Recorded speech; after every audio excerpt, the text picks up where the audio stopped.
کیا حضرت ابوبکر صدیق رضی اللہ تعالیٰ عنہ نے حضرت فاطمہ رضی اللہ عنہا کے ساتھ ناانصافی کی تھی؟ اب تک چینل پر ایک خاتون نے یہ بات کی ہے۔ یہ گزشتہ کوئی 3-4 دن پہلے اب تک نیوز چینل پر ایک خاتون نے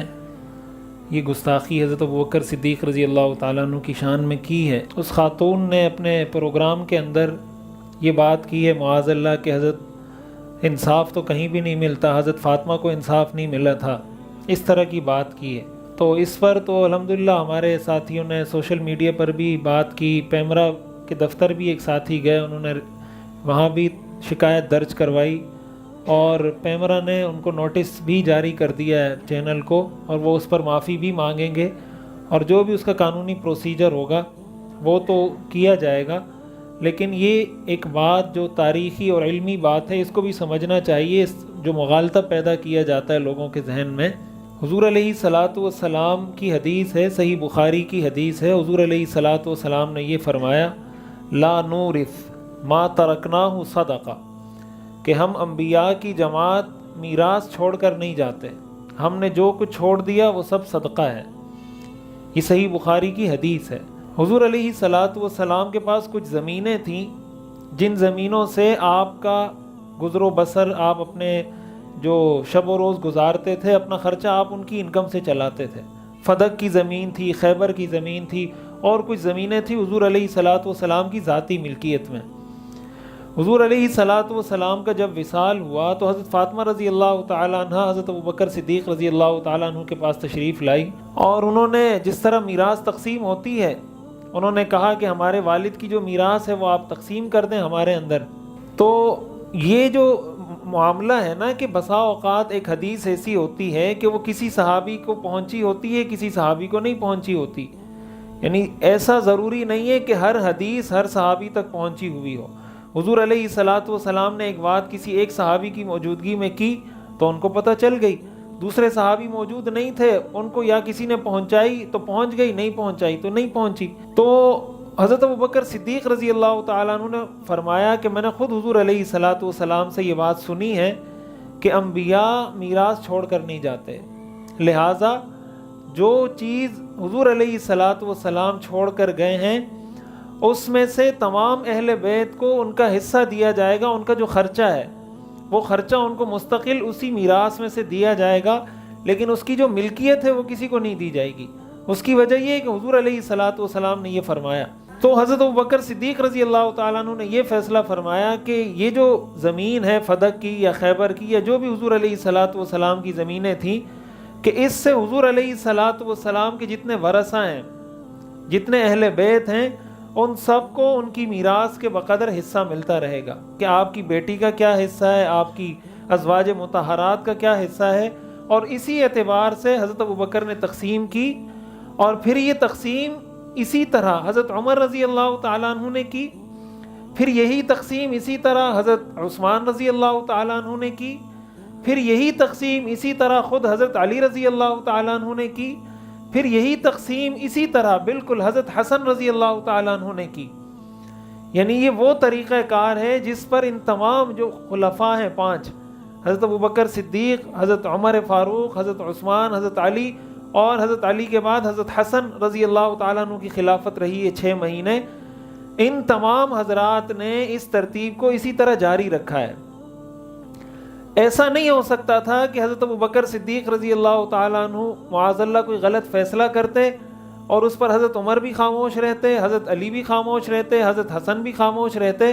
حضرت علی رضی اللہ تعالیٰ عنہ کا تو لقب ہے اسد اللہ، اللہ کا شیر، تو ان کی شجاعت، ان کی بہادری تو ضرب المثل ہے اسلام میں، تو ایسا نہیں ہو سکتا۔ دوسری بات یہ کہ اگر معاذ اللہ حضرت ابوبکر صدیق رضی اللہ تعالیٰ عنہ نے یہ فیصلہ غلط کیا تھا تو حضرت عمر رضی اللہ تعالیٰ عنہ اس کو ٹھیک کرتے، اگر حضرت عمر نے اس کو غلط کیا تھا تو حضرت عثمان اس کو ٹھیک کرتے، اور اگر معاذ اللہ ان تینوں حضرات نے غلط کیا تھا تو حضرت علی تو خود اہل بیت میں سے ہیں، حضرت علی رضی اللہ تعالیٰ عنہ خود اہل بیت میں سے ہیں، وہ اس کو تبدیل کرتے، حضرت حسن رضی اللہ تعالیٰ عنہ خود اہل بیت میں سے ہیں، وہ اس کو تبدیل کرتے، کسی نے اس کو تبدیل نہیں کیا اور اسی طرح اس کو برقرار رکھا۔ یہ اس بات کی دلیل ہے کہ حضرت ابوبکر صدیق رضی اللہ تعالیٰ عنہ نے جو فیصلہ کیا تھا وہ بالکل قرآن حدیث اور شریعت کے مطابق تھا.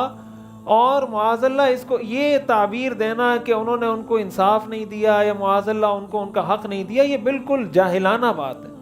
بالکل اسلام سے، اسلامی تعلیمات سے کم علمی کی اور جہالت کی وجہ سے ایسی باتیں لوگ کرتے ہیں اور لوگوں کو مس گائیڈ کرتے ہیں یا غلط طریقے سے لوگوں کو جو ہے نا گمراہ کرنے کی کوشش کرتے ہیں. دوسری بات یہ سمجھنی چاہیے کہ حضرت حضور علیہ الصلاۃ والسلام کی اگر میراث تقسیم ہوتی تو آپ کی میراث میں صرف حضرت فاطمہ کا حصہ نہیں تھا، حضور کی میراث میں تو حضرت عائشہ کا بھی حصہ تھا، حضور کی زوجہ مطہرہ تھی. حضور کی میراث میں حضرت حفصہ کا حصہ تھا. حضرت عائشہ حضرت ابوبکر کی بیٹی ہیں، حضرت حفصہ حضرت عمر کی بیٹی ہیں اور حضرت فاطمہ حضور کی بیٹی ہیں. تو اگر میراث تقسیم ہوتی تو حضرت فاطمہ کو بھی حصہ ملتا، حضرت عائشہ کو بھی ملتا، حضرت حفصہ کو بھی ملتا، تمام ازواج مطہرات کو ملتا. تو اگر خدا نخواستہ ایسا ہوا ہوتا کہ حضرت ابوبکر صدیق نے حضرت عائشہ میں میراث تقسیم کی ہو، حضرت حفصہ کو تو دی ہو لیکن حضرت فاطمہ کو نہ دی ہو، تب تو کوئی اعتراض کر سکتا تھا کہ یہ کیوں. لیکن اگر حضرت ابوبکر نے میراث تقسیم ہی نہیں کی، انہوں نے یہ فرمایا کہ میراث تقسیم ہو ہی نہیں سکتی حضور کی، نہ اپنی بیٹی کو دی، نہ حضرت عمر نے اپنی بیٹی کو دی، نہ کسی اہل بیت میں سے کسی کو اس کی ملکیت ٹرانسفر کی، بلکہ اس سے جو انکم آتی تھی، اس کا جو بھی آمدنی ہوتی تھی، اس کو تقسیم کر دیا جاتا تھا ان کے حصوں کے مطابق، اور اسی طرح تمام خلفاء نے اس کو چلایا. تو یہ جو انہوں نے بات کی ہے یہ بالکل سراسر حدیث کی تعلیمات کے، قرآن کی تعلیمات کے، حضور علیہ الصلاۃ والسلام کی جو حدیث ہے العلماء ورثۃ الانبیاء کہ علماء انبیاء کے وارث ہیں. پھر آگے حضور نے فرمایا وَإِنَّ الْأَنْبِيَاءَ لَمْ يُوَرِّثُوا دِينَارًا وَلَا دِرْهَمًا کہ انبیاء اپنی میراث میں درہم اور دینار چھوڑ کر نہیں جاتے. اس کا مطلب کیا ہے کہ انبیاء کی میراث میں درہم اور دینار تقسیم نہیں ہوگا، انبیاء کی میراث میں علم تقسیم ہوگا. علم کے وارث حضور نے فرمایا علماء ہیں. تو اس حدیث سے بھی یہی معلوم ہوتا ہے کہ انبیاء جو دراہم دنانیر چھوڑ کر جائیں گے وہ ان کی میراث نہیں ہوگی، اس کو تقسیم کیا جائے گا، اس کی آمدنی میں سے ان کے ورثہ کو حصہ ملتا رہے گا، لیکن اس چیز کی ملکیت ٹرانسفر نہیں کی جائے گی، کسی اور کی ملکیت میں نہیں دی جائے گی. اس لیے اس کو اچھے طریقے سے سمجھنا چاہیے. اور یہ جو غلط گائیڈ کیا جاتا ہے نیوز چینل پر بیٹھ کر بالکل بے ہنگم قسم کی اور بالکل بے مقصد قسم کی فضول قسم کی گفتگو کرنا، امت آج کن مسائل میں گھری ہوئی ہے، ملک کے اور کتنے بڑے بڑے مسائل ہیں، انسانیت کتنے بڑے بڑے حادثات کا شکار ہے، ان ساری چیزوں کو چھوڑ کر ان لوگوں کو انہی چیزوں میں جو ہے نا لوگوں کو الجھا دیتے ہیں کہ ان ساری چیزوں سے ان کی توجہ ہٹ جائے اور بس انہی چیزوں میں لگ جائیں اور سوال جواب اور اعتراض جواب انہی چیزوں کے اندر لگا دیا جائے.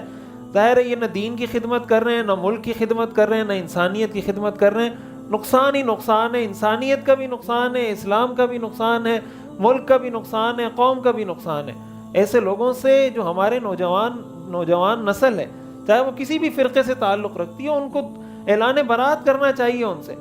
کہ یار پہلے ہمارے مسائل کم ہیں جو آپ ہمیں اور الجھاتے چلے جا رہے ہیں. اور اصل المیہ یہ ہے کہ ہم لوگ خود مطالعہ نہیں کرتے، نہ ہمارا تاریخ کا مطالعہ ہے، نہ ہمارا قرآن کا مطالعہ ہے، نہ ہمارا حدیث کا مطالعہ ہے. ذرا سی کوئی ایک بات کر دیتا ہے تو ہم لوگ پریشان ہو جاتے ہیں کہ یار اس نے کیوں کی اور کیا اس کی اصل حقیقت ہے. تو خود بھی انسان مطالعے کی عادت ڈالے، قرآن حدیث پڑھے، انشاءاللہ بہت سے اشکالات خود بخود دور ہو جائیں گے.